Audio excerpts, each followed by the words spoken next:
An officer doesn't decide to give you a ticket in the first 30 seconds of a traffic stop. That's not what's happening behind that dark windshield. What they're actually deciding is something far more personal and far more dangerous. They're deciding whether they feel safe, and if the answer is no, the entire encounter shifts, sometimes before you've even said a single word. Think about that for a second. Your license, your registration, your driving record, none of that matters yet. What matters is what you do right now, in the silence before you speak. So what are you doing in those first 30 seconds that could be putting you in danger without you even realizing it? Stick with me, because by the end of this video, you're going to see traffic stops completely differently, and you'll know exactly why almost everyone gets this wrong. Here's something almost nobody talks about.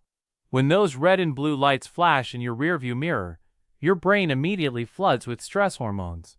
Your heart rate spikes, your palms get slick, and in that state, your natural instinct is to move, to reach, to explain, to fix the situation. But that instinct, the one that feels so reasonable in the moment, is actually the most dangerous thing you can do, because to the officer walking up to your window, movement is not explanation. Movement is a threat.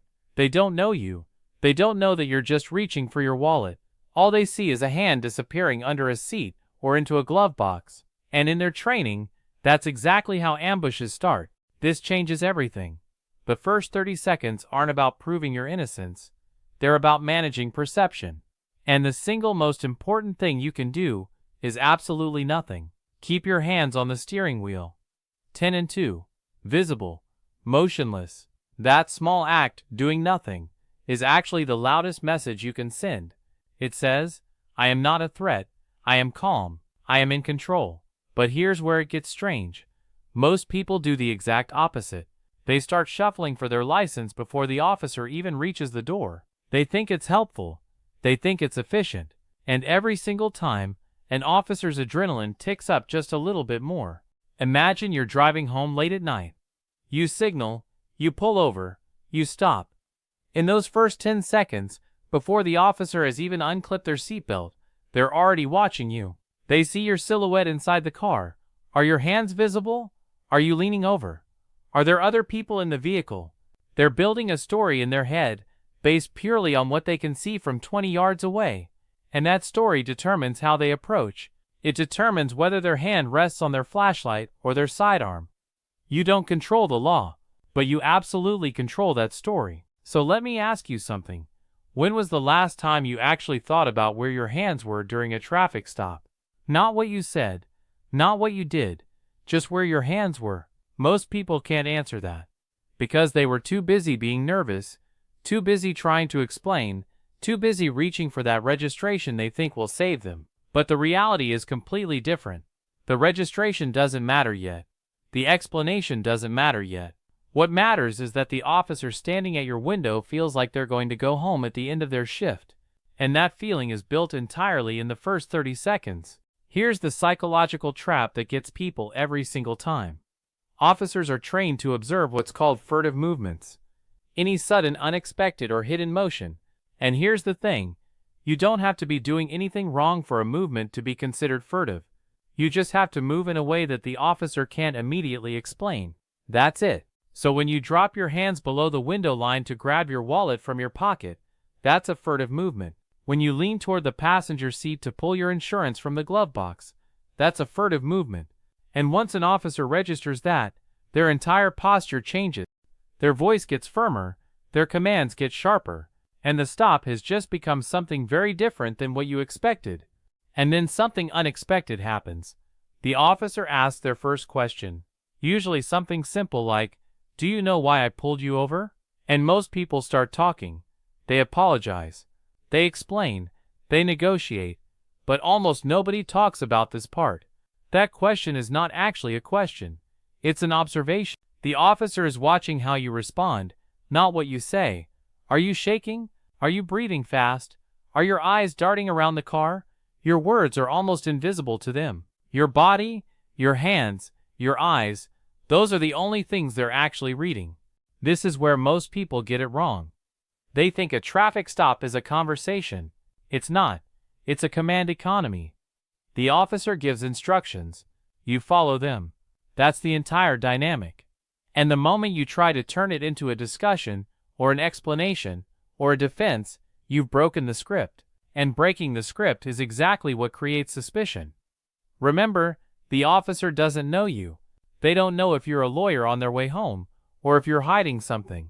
All they know is what they see in those first 30 seconds, and if what they see is someone who can't follow a simple instruction like keep your hands on the wheel, they're going to assume the worst. So here's the reality that could save you a lot of trouble. When those lights come on, you have one job.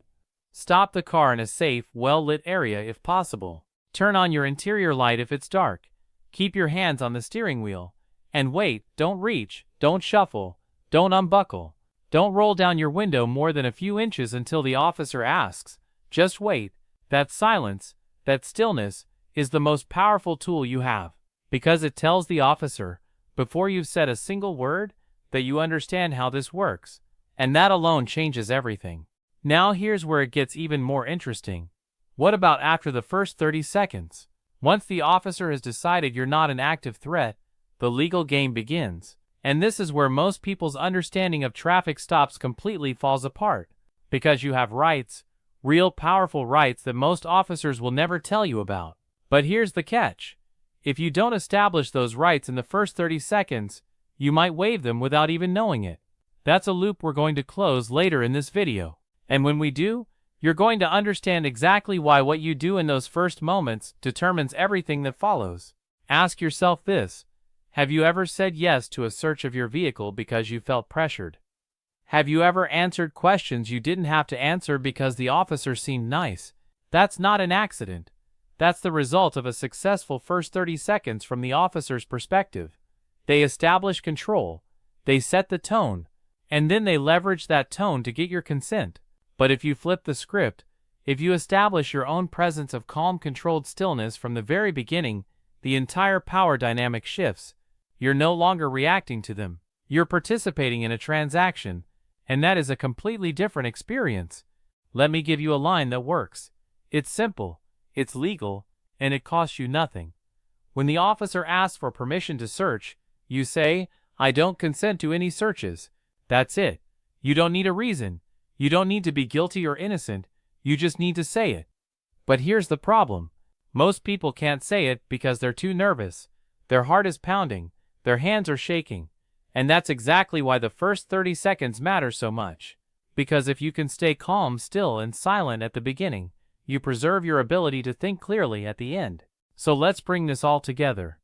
A traffic stop is not a conversation. It's not a negotiation.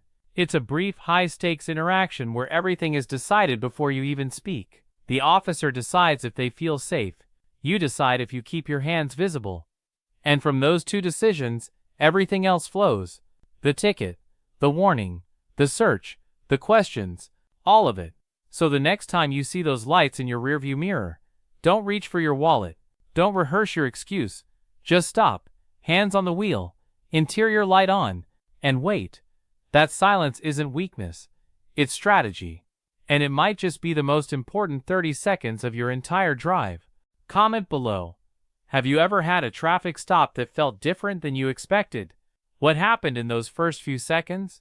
I read every response. And if you want to understand exactly what happens after those first 30 seconds, including the one question you should never answer, and exactly how to exercise your rights without making things worse, make sure you're subscribed. Because that video is coming next. Hands on the wheel. You've got this.